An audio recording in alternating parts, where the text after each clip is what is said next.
Hello and welcome to Business Nigeria, our fourth edition for the week. We hope you're having a very good day indeed. We begin our purview around the world of business this week now with an eye on the air sector. This time, a report by the International Air Transport Association says safety has improved in Africa for the rest of the world in recent times. In its 2017 safety performance, the IATA said the commercial airline industry showed continued strong improvements in safety.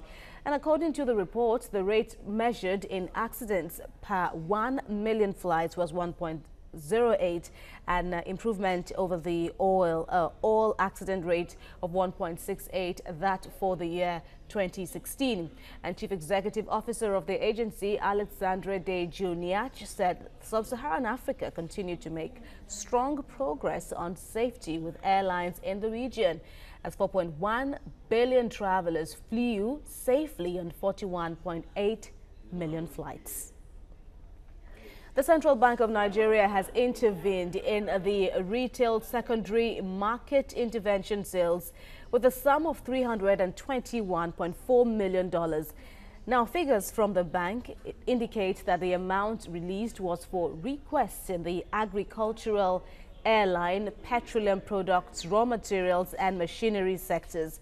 Acting Director, Corporate Communications of the Apex Bank, Isaac Okoroafo, said the continued CBN intervention is to sustain market liquidity in order to boost production and trade and maintain stability in the forex market.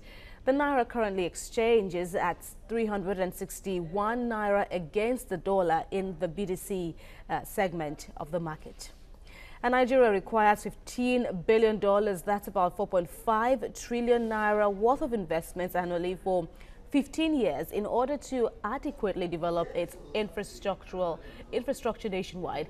But the financial derivatives company, in its latest bi-monthly economic and business report for the current month, stated that the underinvestment to infrastructure in Nigeria over the years has widened the infrastructural gap across the country.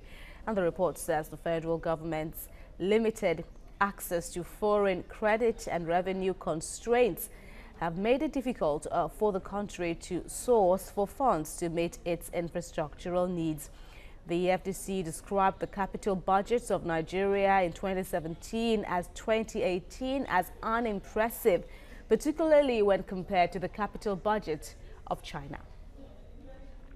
And financial market activities will be influenced by the release of data this week for the country's gross domestic product. Of course, it's for the fourth quarter of the year 2017 and the financial year of that same year. This duty to be done, of course, by the National Bureau of Statistics. Among other things, the data will confirm the strength of the country's recovery from recession, as indicated in the GDP data for the second and third quarters of the year 2017 and the overall performance of the non-oil sector during the year. According to analysts at Lagos-based AfroInvest, the non-oil sector is projected to grow marginally by 0.6% in the fourth quarter of the year 2017, while the oil sector will grow, according to, their projections, at 13.6%, leading to a further GDP growth of 1.46%. Well, let's get the views of Chief Executive Officer of Cowrie Assets, Chukwu. He joins us via Skype now ahead of this NBS release of the fourth quarter of the Nigeria's 2017 GDP results. Thank you very much, sir, for joining us at this hour. All right, against the backdrop now of strong growth for the Nigerian economy for the year, what are you likely hoping to get now from this fourth quarter report? Well, I think the fourth quarter report will be a further improvement over the third quarter report. If you cast your mind back, in the second quarter, we exited recession and grew by 0.72% of last year, second quarter of last year. Third quarter, we grew by 1.4%. And the fourth quarter, I estimate the growth will be between 1.5% and 2%. I think we're certainly going to have an improvement over the performance of the economy in the third quarter. But then there's this fear now, or this report now, based on what has already been out for the first to the third quarters, of a marginal growth in the non-oil sector and, you know, a further positive projection for the oil sector. How does this, you know, sit with you? Are you worried, or we're just taking these facts now as they really come? Well, you know, the basic thing is that the GDP figure should actually be a parameter for the government to plan its economic development agenda. But back to what you said, we saw the oil sector GDP grow by 25.89% in the third quarter of last year. Of course, certainly we're not going to achieve that because we were coming from a low base. Today, we are producing in the neighborhood of 2.2 million barrels, 2.2 million barrels a day. If you look at the performance of the oil sector in the third quarter, the production was about 2.03 million barrels a day. I don't think we are doing materially higher than that. So you're not going to see a further sharp increase in the oil sector GDP. So that means that any growth, material growth in the GDP in the fourth quarter will largely propelled by the non-oil sector. Interestingly, we've seen a stable, some level of improvement in manufacturers' PMI, which will be an indication of the direction of the non-oil sector. We also believe that our agriculture sector is improving. We saw a growth of 3.06% in the third quarter of last year in the agriculture sector. We should expect further improvement in the agriculture sector. The agriculture sector accounts for close to a quarter of the Nigerian GDP contribution. So any material improvement in the agriculture sector will drive up the GDP performance of the economy. So for the fact that the agriculture sector will be a major propeller in the fourth quarter, we're going to see a reasonable improvement in the non-oil sector.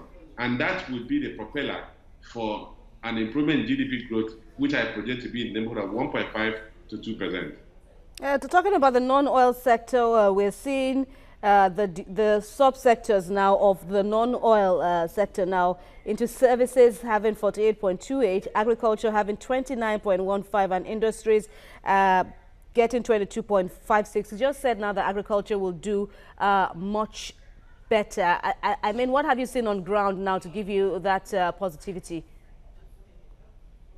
Well, if you look at, we've seen a decline in food inflation, and that indicates that we have an improvement in food production.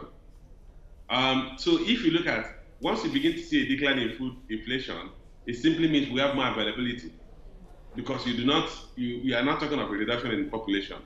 And given that factor, that simply means that, and remember, we're also dealing with a harvest season that actually spanned the last quarter of last year up to the first quarter of this year.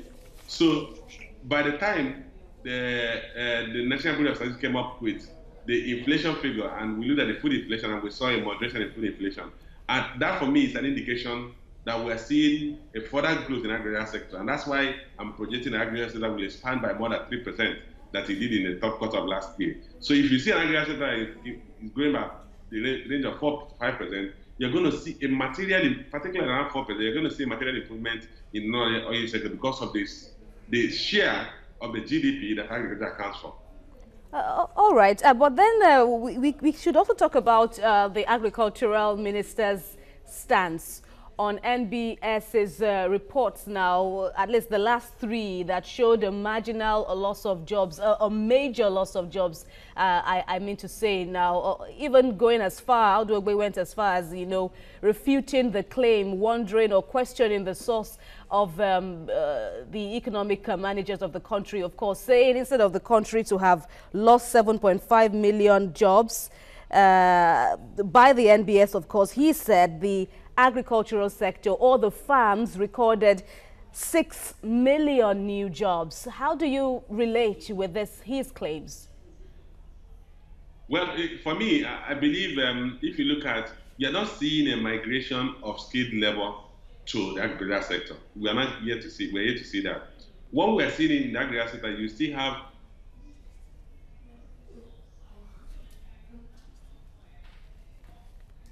We sincerely apologize for that glitch, and now we will try to reconnect with Johnson Chukwu again for more on that discussion ahead of the Tuesday release of the fourth quarter 2017 report now by the NBS. There'll be more on Business Nigeria after this break. Please stay with us.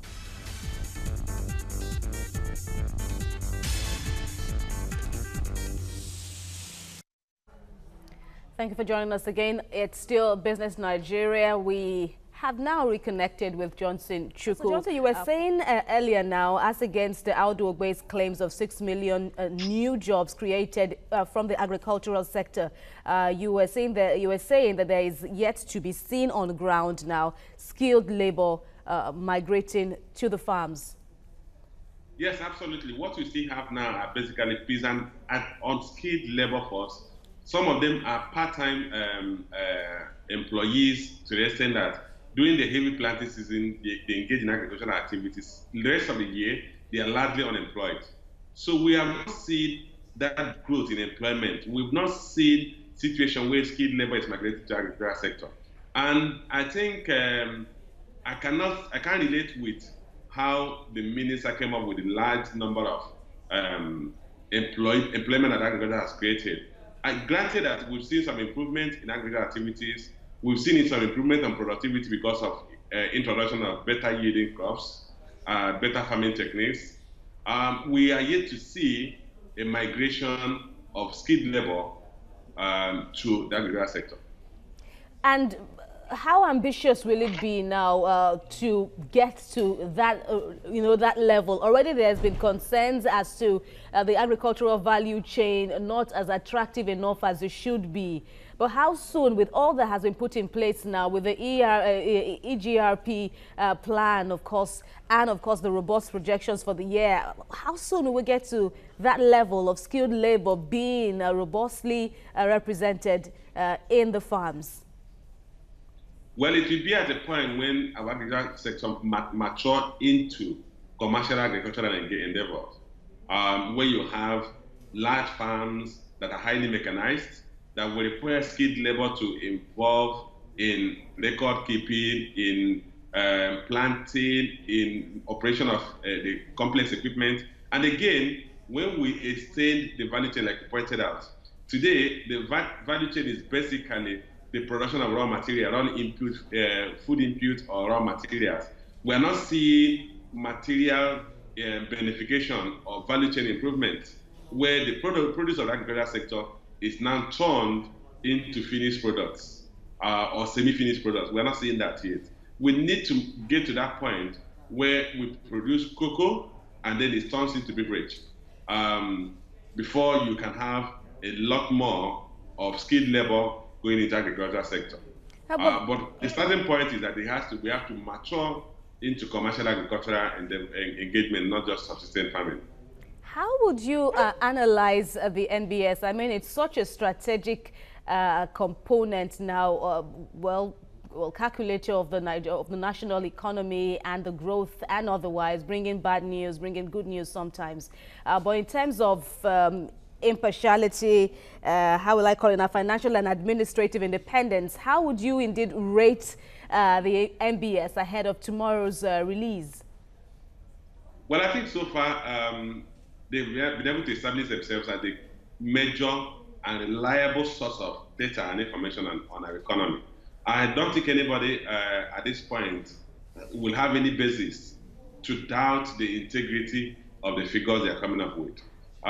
What the government should rather do is look at those figures, disaggregate those figures, and make meaning out of the figure. What I mean by make meaning out of the figure is that we need to ask ourselves at all points in time, why is this sector growing? Take, for instance, agriculture sector is growing, grew by 3.06% in the third quarter, while as the entire non-oil sector contracted by 0.76%. We should ask ourselves, what is propelling agriculture to grow while others are not growing? Instead of trying to justify that or doubt the integrity of the data that is being produced by the Nigeria Bureau of Statistics.